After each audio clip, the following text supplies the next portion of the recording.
ناشکری نہیں کرنی چاہیے۔ اب کیا مقصد ہے ہمارا؟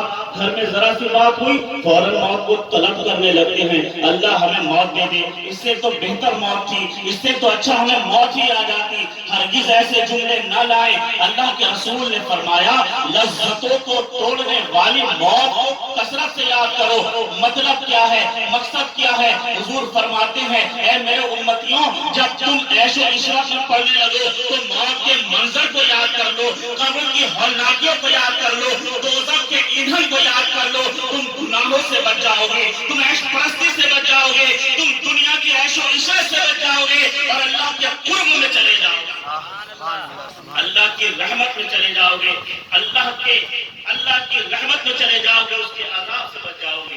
موت کو کثرت سے یاد کرو۔ ایک جگہ اللہ کے رسول ارشاد فرماتے ہیں کہ کبھی کبھی قبرستان کے چکر لگا لیا کرو۔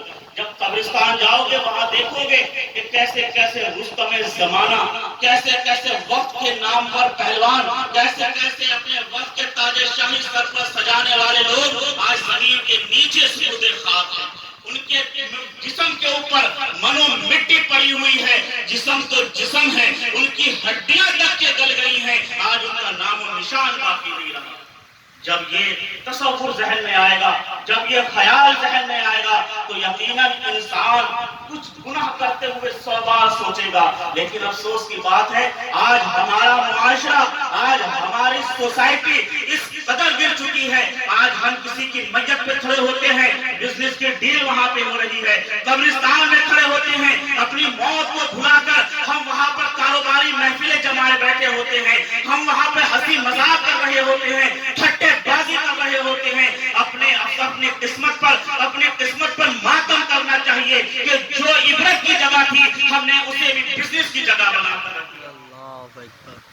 ہمیں چاہیے کہ ہم ایسی جگہوں پر جائیں تو اپنی موت کو یاد کریں کہ آج یہ جا رہا ہے، آج جناب محمد کوثر نعیمی کی والدہ کا 40واں ہے، کل ہمارے بھی دن آئے گا، کل آپ کا بھی دن آئے گا، ہر نفس کو موت کا مزہ چکھنا ہے، کوئی اس سے بچ نہیں سکتا۔ اللہ نے حکم فرما دیا، فیصلہ فرما دیا، اس کا فیصلہ ہو چکا، کل نفس ذائقۃ الموت، ہر نفس کو موت کا مزہ چکھنا ہے، اس سے کوئی نہیں بچ سکتا۔ کل ضروری نہیں کہ جو بوڑھے ہو گئے وہی چلے جائیں گے، جوان، بچہ، بوڑھا، کوئی اس نہیں، جب حکم ربی ہو گیا آپ کو یہ خاکی بدن چھوڑ کر اپنے اصلی جسم میں، اصلی وطن میں جانا پڑے گا۔ آج ہمارے سوچ تصور یہ بن چکا ہے، ہم نے دیکھا جسم ٹھنڈا پڑنے لگا، ہم نے سوچا یہ مر گیا، حرارت قلب بند ہو گئی، حرکت قلب بند ہو گئی، ہم نے سوچا یہ مر گیا، سانسیں لینا بند کر دیا، ہم نے سوچا یہ مر گیا، آنکھوں کی بینائی ختم ہو گئی، ہم نے سوچا یہ مر گیا، جسم ٹھنڈا پڑ گیا، ہم نے سوچا یہ مر گیا، دل کی دھڑکنیں تھم گئی، ہم نے سوچا یہ مر گیا۔ عزیزان ملت اسلامیہ، یہ موت تو ضرور ہے لیکن یہ وہ موت نہیں۔ اللہ کے رسول فرماتے ہیں اصل موت وہ ہے کہ آنکھیں زندہ ہیں، کان زندہ ہیں، دل زندہ ہے، مگر ذکر الہی سے غافل ہو گئے۔ جو دل ذکر الہی سے غافل ہو جائے وہ اس دل کی موت ہے، جو زبان ذکر الہی سے غافل ہو جائے وہ اس زبان کی موت ہے، جو کان ذکر الہی سے غافل ہو جائے وہ اس کان کی موت ہے، جو آنکھ ذکر رسول سے غافل ہو جائے وہ اس آنکھ کی موت ہے، جو بدن ذکر خدا سے غافل ہو جائے، خوف خدا سے غافل ہو جائے، وہ انسان چل تو رہا ہے مگر حقیقتاً وہ چلتا پھرتا مردہ انسان ہے۔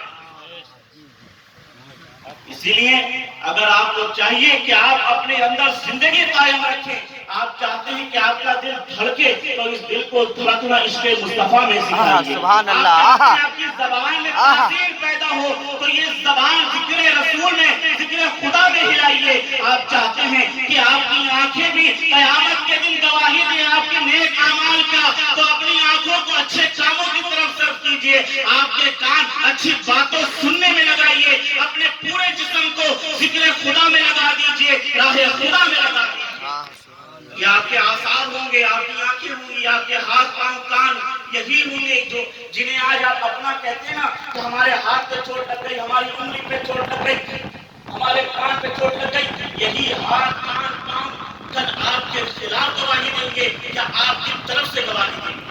یہ تو آپ کے اعمال بتائیں گے، اگر آپ نے ان سے اچھے کام کیے ہیں تو آپ کی جانب سے گواہی دیں گے، اور اگر آپ کے اعمال برے ہیں تو یہی کان آپ کے خلاف گواہی دے گی۔ مولا اس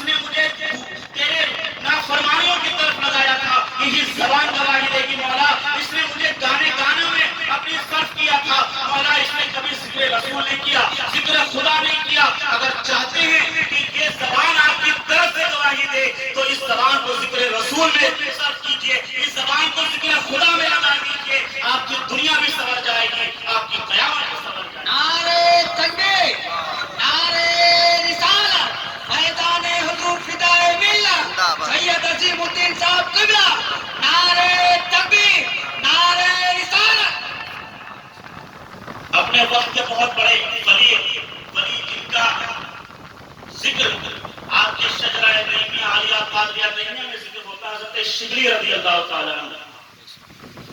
شجرہ قادریہ میں ان کا بہت برکتوں سے ان کا ذکر کیا جاتا ہے۔ حضرت شبلی رضی اللہ تعالیٰ عنہ اپنے وقت کے بہت بڑے عالم، اپنے وقت کے بہت بڑے ولی کامل کا نام حضرت شبلی رحمۃ اللہ علیہ۔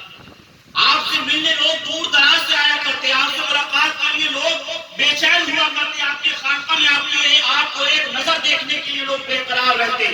حضرت شبلی رضی اللہ تعالیٰ عنہ آپ ہی کے دور میں دو شخص اپنے گھر سے دور دراز سے حضرت شبلی سے ملاقات کرنے کے لیے چلے۔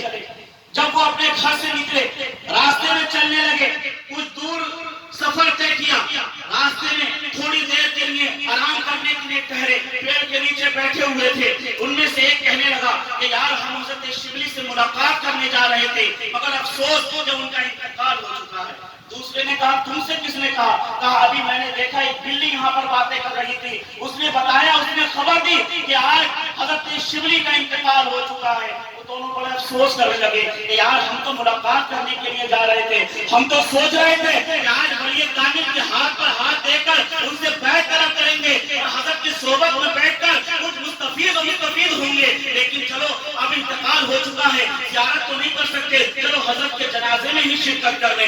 وہ دونوں اٹھے اور وہاں سے خانقاہ کی جانب چل دیے۔ جب خانقاہ کے قریب پہنچے، قریب میں پہنچ کر کیا دیکھتے ہیں کہ معاملہ تو ویسے ہی نارمل ہے، کوئی ہنگامہ نہیں۔ ایک اتنے بڑے ولی کا جب انتقال ہوگا تو کچھ تو ہنگامہ ہوگا، کچھ تو لوگوں کی بھیڑ ہوگی، کچھ تو مٹتا ہوا سیلاب ہوگا، مگر معاملہ تو بالکل نارمل ہے۔ لوگ کاروبار کر رہے ہیں، بزنس کر رہے ہیں، دکانیں کھلی ہوئی ہیں، بازار کھلے ہوئے ہیں، حسب معمول سب کی زندگیاں چل رہی ہیں۔ یہ ان لوگوں کو بڑا تعجب ہوا، آخر معاملہ کیا ہے؟ خانقاہ کے قریب پہنچے، جیسے ہی خانقاہ میں داخل ہوئے کیا دیکھتے ہیں حضرت شبلی بیٹھے ہوئے ہیں۔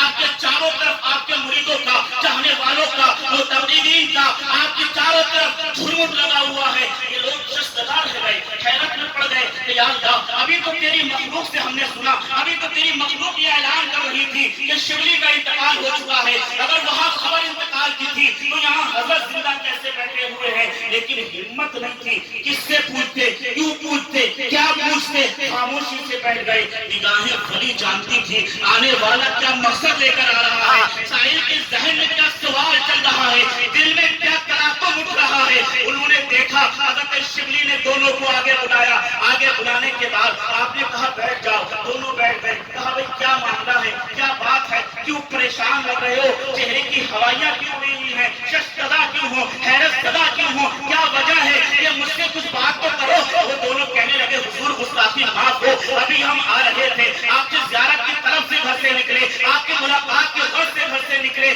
راستے میں کچھ آرام کرنے کے لیے بیٹھے ہی تھے، ایک بلی کو دوسری بلی سے گفتگو کرتے سنا۔ ایک بلی دوسری بلی سے کہہ رہی تھی کہ آج اللہ کے ولی، آج ولی کامل، آج شیخ کامل حضرت شبلی کا انتقال ہو چکا ہے۔ ہمیں یہ سنا بڑا دل کو صدمہ پہنچا، بڑا دل کو افسوس ہوا، دل غمزدہ ہوا۔ ہم نے سوچا چلو ملاقات نہ کر سکے تو کیا ہوا، حضرت کے جنازے میں شرکت کر لیں گے، حضرت کے جنازے کو کندھا دے لیں گے، شاید یہ ہمارے لیے سرخروئی کی بات ہو جائے، ہمارے لیے قیامت میں پہچان، ہمارے لیے قیامت میں بخشش کا ضمانت بن جائے۔ یہ سوچ کر ہم آئے، جب خانقاہ میں پہنچے آپ کو صحیح سلامت دیکھ کر دل نے دعائیں دی، لیکن حیرت سے آنکھیں بھی پھٹ گئی کہ وہ اعلان کیسا تھا اور یہ ماجرا کیا ہے۔ حضرت شبلی مسکرانے لگے اور مسکراتے ہوئے فرمایا سنو سنو، تم نے جو اعلان سنا تھا وہ بالکل صحیح تھا، صحیح اعلان سنا۔ اصل میں یہ ہوا کہ ہمارا معمول ہے، ہمارا یہ معمول رہا جب سے ہم نے بلوغت کو طے کیا ہے، اس وقت سے لے کر ہم نے کبھی تہجد کی نماز بھی قضا نہیں کی، ہم سے کبھی تہجد کی نماز بھی نہیں چھوڑی، مگر گزشتہ رات ہمارے اوپر کچھ غلبہ آیا اور نیند کا غلبہ اس قدر ہوا کہ تہجد کی نماز قضا ہو گئی۔ نماز تہجد قضا ہونے کی بنیاد پر اللہ نے مخلوق میں اعلان کروا دیا کہ آج اعلان کر دو کہ شبلی کا انتقال ہو گیا۔ نعرہ تکبیر، نعرہ رسالت، اولاد غوث اعظم، نعرہ تکبیر۔ جب سے ہم بالغ ہوئے ہیں اس وقت سے لے کر آج تک کبھی ہمارے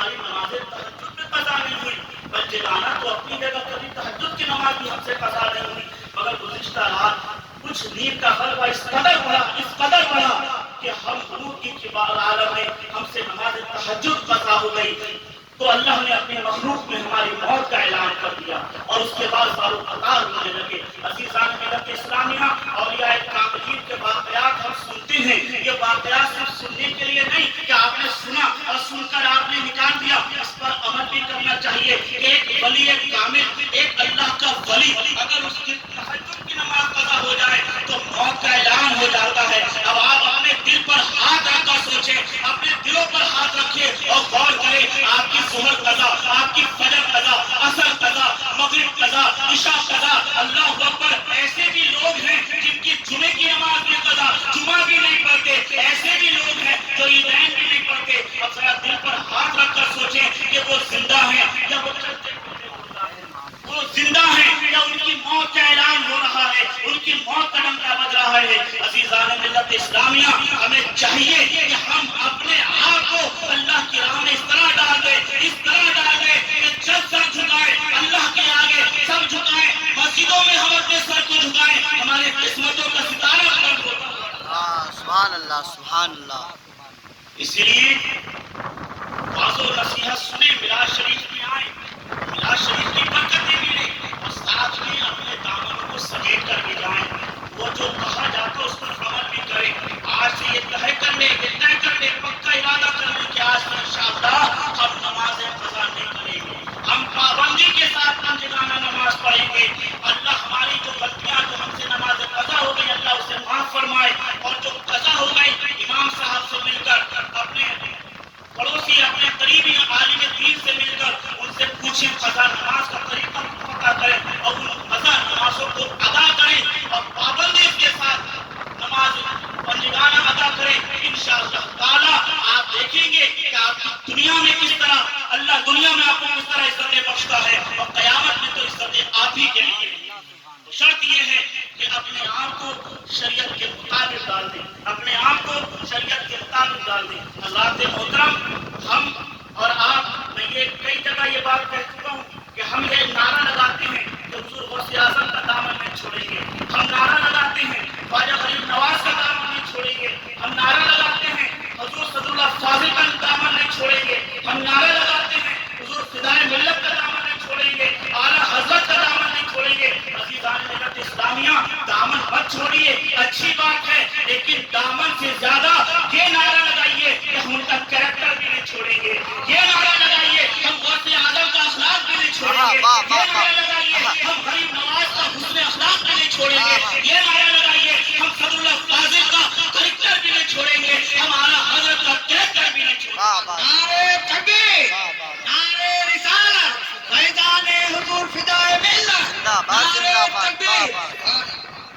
جس طرح مضبوطی سے دامن پکڑنے کا آپ نعرہ لگاتے ہیں، ان کا کریکٹر پکڑنے کا بھی نعرہ لگائیے اور پکڑیے، کوشش کیجیے۔ انشاءاللہ صرف ولیوں کے قصے سن کر، بزرگان دین کی باتیں سن کر آپ نے سن لیا، کچھ بندوز ہو گئے، اٹھے چل دیے، اس سے کوئی فائدہ نہیں ہوگا۔ ان کے واقعات سن کر اپنی زندگی کو اس پر رکھیں اور اس طرح بننے کی کوشش کریں کہ ہمارے شیخ کا یہ طریقہ تھا، ہمارے پیر و مرشد کا یہ طریقہ تھا، ہمارا بھی یہ عمل ہونا چاہیے، ہمارا بھی یہ طریقہ ہونا چاہیے۔ بھائی بھائی سے ناراض ہے، باپ بیٹے سے ناراض ہے، پڑوسی سے ناراض ہے، ایک رشتہ دار آپس میں ملنے کو تیار نہیں، اور اس کے بعد ہم نعرہ لگاتے ہیں غوث اعظم کا دامن نہیں چھوڑیں گے، فدائے ملت کا دامن نہیں چھوڑیں گے۔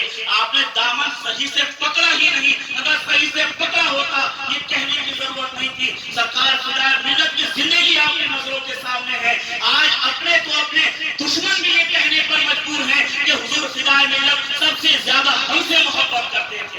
کیا حسن اخلاق تھا، کیا کردار تھا، کیا کریکٹر تھا سرکار فدائے ملت کا۔